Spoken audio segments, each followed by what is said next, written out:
Hi hello guys, welcome to Vamsi home foods.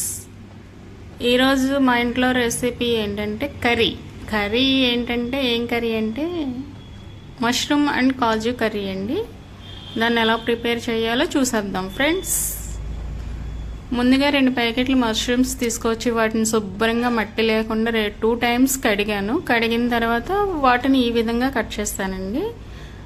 Plus of course మళ్ళీ అన్ని వీడియోలు చేయడం కుదరలేదు, అందుకే ఇలా చూపించేస్తున్నాను ఫ్రెండ్స్. మా ఇంట్లో మష్రూమ్ కర్రీ ఏ విధంగా చేస్తాననేది మీకు చూపిస్తున్నాను. ఇది జీడిపప్పు అండి. ఇక్కడ మీకు ఒక చిట్కా చెప్తాను ఫ్రెండ్స్. జీడిపప్పు కర్రీలో వేయాలనుకున్నప్పుడు దాన్ని అలాగే డైరెక్ట్గా కర్రీలో వేసేసి ఉడికించడానికి చూస్తున్నారు. అది సగమే ఉడుకుతుంది, పూర్తిగా ఉడకదు.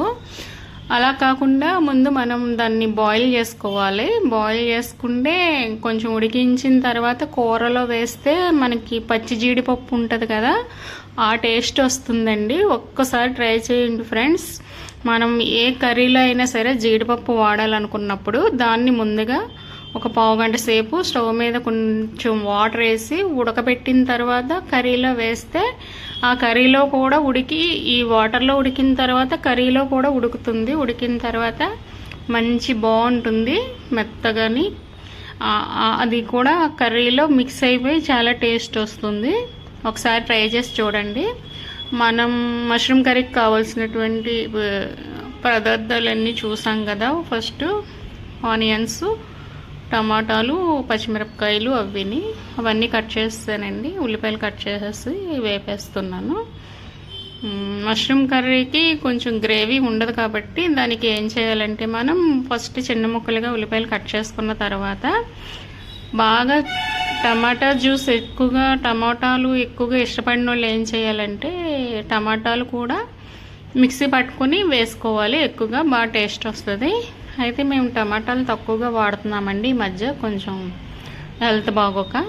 దాని గురించి నేను 2 టమాటాలు మాత్రమే తీసుకున్నాను.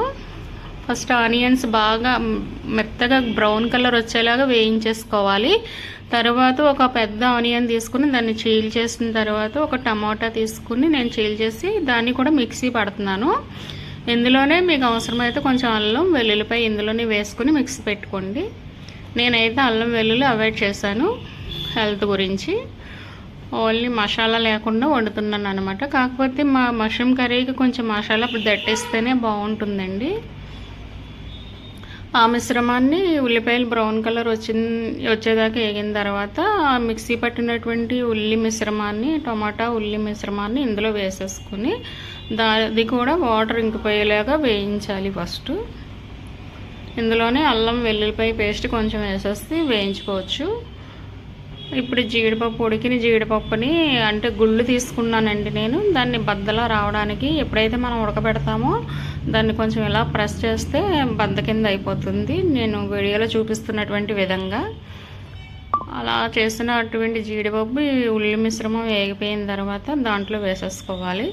అలాగే 2 నిమిషాలు కదిపిన తర్వాత మష్రూమ్స్ కూడా ముక్కలుగా కట్ చేసిన మష్రూమ్స్ కూడా వేసేసుకోవాలి ఫ్రెండ్స్. అలా వేగిన తర్వాత మష్రూమ్స్లో కొంచెం వాటర్ ఉంటుందండి.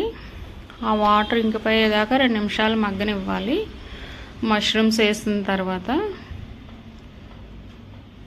మనం కర్రీస్ ఎప్పుడైనా సరే అండి, ఇరుగ్గా ఉన్న దాంట్లో వండే కంటే మనం మిశ్రమానికి మించి ఉన్న దాంట్లో మనం కర్రీ క్వాంటిటీ కంటే కొంచెం పెద్దగా ఉన్న బౌల్లో కర్రీ చేస్తే చాలా ఫ్రీగా ఉడుకుతుంది.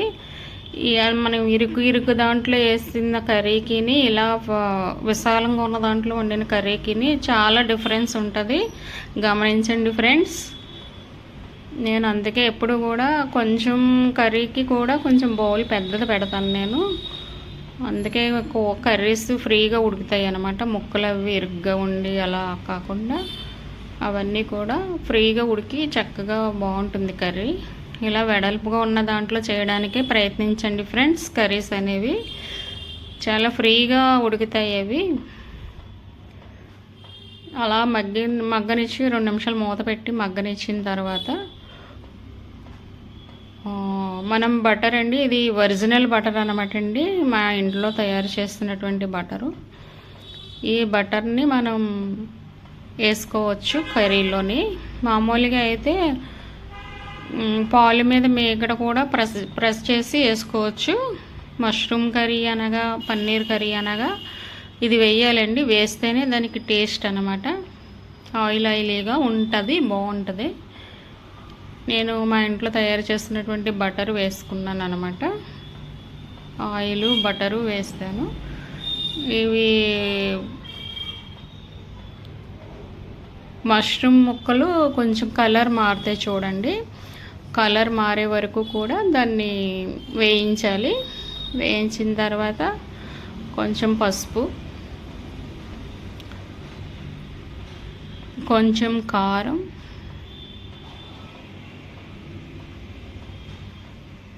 కాస్త ధనియాలు, జీలకర్ర, గసగసాలు మిక్సీ పట్టినటువంటి పౌడర్ ఉంటుందండి, అది వేయాలి. 2 స్పూన్స్ కానీ 3 స్పూన్స్ కానీ. ఎక్కువ అదే మష్రూమ్ కర్రీకి బాగా మంచి ఫ్లేవర్ ఇస్తుంది. అది లేకుండా మష్రూమ్ కర్రీ వండినా అంత టేస్ట్ అనిపించదు. గుర్తుంచుకోండి. ధనియాలు, జీలకర్ర, గసగసాలు నేను మిక్సీ పట్టి ఉంచుకున్నానండి. దాన్ని ఒక 3 టేబుల్ స్పూన్స్ వేసాను. ఇదేనండి ఆ మిశ్రమం.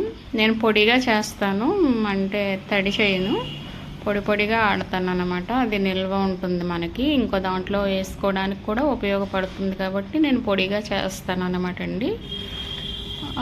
ఆ మిశ్రమం 3 టేబుల్ స్పూన్స్ పడుతుంది నేను తీసుకున్నట్టు క్వాంటిటీకి. నేను తీసుకున్నట్టు మష్రూమ్ క్వాంటిటీ ఏంటంటే 2 ప్యాకెట్స్ అనమాట. 2 ప్యాకెట్స్కి నేను చేస్తున్నటువంటి క్వాంటిటీ ఇది. ఇలాగా వేపుకోవాలండి. కొంచెం కారం అది వేసేస్తాం కాబట్టి, మసాలాస్ వేసాం కదా, అదే ధనియాలు, జీలకర్ర పౌడర్ వేసాం కదా, దాన్ని కొంచెం మగ్గనిచ్చి కొంచెం వాటర్ పోయాలండి. ఎందుకంటే మష్రూమ్లో వాటర్ ఉంటుంది ఎక్కువ. మనం సాల్ట్ కానీ ఉప్పు కానీ వెయ్యగానే దాంట్లో నుంచి వాటర్ బయట వస్తుంది. కాబట్టి ఆ మిశ్రమం ములిగేంత వరకే, బాగా ఫుల్గా ములిగేంత వరకు కాదు, ములిగినటువంటిగా క్వాంటిటీలో వాటర్ పోయాలి. తర్వాత మనం దాంట్లో సాల్ట్ ఎప్పుడైతే వేస్తామో ఇంకొంచెం వాటర్ యాడ్ అవుతుంది. కాబట్టి అది కూర తొందరగా అయ్యే అవకాశం తక్కువగా ఉంటుంది. కాబట్టి ఇలాగ వాటర్ తక్కువ వేసుకుంటే దానికి దాంట్లో నుంచి వచ్చిన వాటర్కి క్వాంటిటీ సరిపోతుందన్నమాట. ఇలా వేసిన తర్వాత మనం మూత పెట్టుకోవాలండి. మూత పెట్టుకొని మీడియం ఫ్లేమ్లో పెట్టుకొని మంట ఉడికించడమే. ఈలోగా మనం ఏం చేయాలంటే, మష్రూమ్ కర్రీలో బటరు లేకపోతే పాల మీద మేగడ ప్లస్ మనం వేయాల్సింది ఏంటంటే, నేను కాజుని అందులో వేస్తాను కాబట్టి ఇంకొంతవరకు మనం ఏం చేయాలంటే, నువ్వు పప్పుని, జీడిపప్పు, వేరుశనగ గుళ్ళు 3 వేయించి మిక్సీ పట్టి వేసుకుంటే బాగా టేస్ట్ వస్తుంది. ఇష్టపడే వాళ్ళు కొబ్బరి పొడిని కూడా వేసుకుంటారు. మాకు ఇష్టం ఉండదు కాబట్టి నేను కొబ్బరి పొడిని అవాయిడ్ చేస్తున్నాను. నేను నువ్వుపప్పుని వేయించేస్తాను అనమాట అండి, దోరగాని. కాజుని అయితే ఇందులో వేస్తాను కదా, వేరుశనగ గుళ్ళు అయితే మాకు అంత ఇష్టం ఉండదు, వేయట్లేదు. ఇష్టమైన వాళ్ళు వేసుకోవచ్చు. ఇలాగా ఆయిల్ ఇలా పైకి తేలాలన్నమాట అండి మష్రూమ్ కర్రీ అనేది చేస్తున్నప్పుడు. ఆయిల్ అంటే అదంతా ఆయిల్ కాదు, బటర్ అన్నమాట. బటర్ వేసాను కదా, ఒరిజినల్ వెన్న వేస్తానండి, దానివల్ల అంత కలర్ఫుల్గా ఉంది. ఇది వేసేస్తాం కదండి, నువ్వుపప్పు మిక్సీ పట్టి వేసేస్తాము. దాన్ని వీడియో తీయలేకపోయాను, సారీ. దాంట్లోకి మసాలా ఏమి ఉండదండి. ఘాటుగా కావాల్సిన వాళ్ళు గరం మసాలా వాడచ్చు. నేను ఘాటు కావాలనుకోవట్లేదు కాబట్టి 2 యాలక్కాయలు, కాస్త ధనియాలు, కాస్త జీలకర్ర, ఒక దాల్చిన చెక్క, 2 వెల్లుల్లి రేఖలు వేసి కొట్టేస్తున్నానండి. కొట్టేసి లాస్ట్లో వేస్తున్నాను అనమాట. దంచేసి బాగా వేస్తున్నాను. ఇలా వేసుకోవడం వల్ల అదేంటండి మిక్సీ పట్టుకోవచ్చు కదా అని అనుకుంటారు. అంటే అన్ని కూరల్లోకి ఒకటే మసాలా వాడను నేను. చేపల కూరకు ఒకలాగా, మటన్కి ఒకలాగా, చికెన్కి ఒకలాగా వాడతాను కాబట్టి అందుకు అప్పటికప్పుడు ఎలా కావాలంటే అలా ప్రిపేర్ చేసుకుంటాను. చిన్న దాంట్లో వేసుకుని నేను చూడండి మష్రూమ్ కర్రీ రెడీ అయిపోతుంది.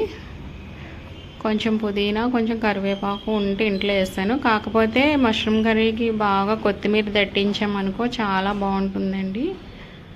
నేను మార్కెట్కి వెళ్ళాను కానీ కొత్తిమీర మర్చిపోయి వచ్చాను. నేను మళ్ళీ మార్కెట్కి వెళ్ళాలంటే చాలా దూరం, అందుకనేసి ఇంట్లో ఉన్నది ఏంటంటే పుదీనాని కరివేపాకు ఉంది వేసేస్తానండి.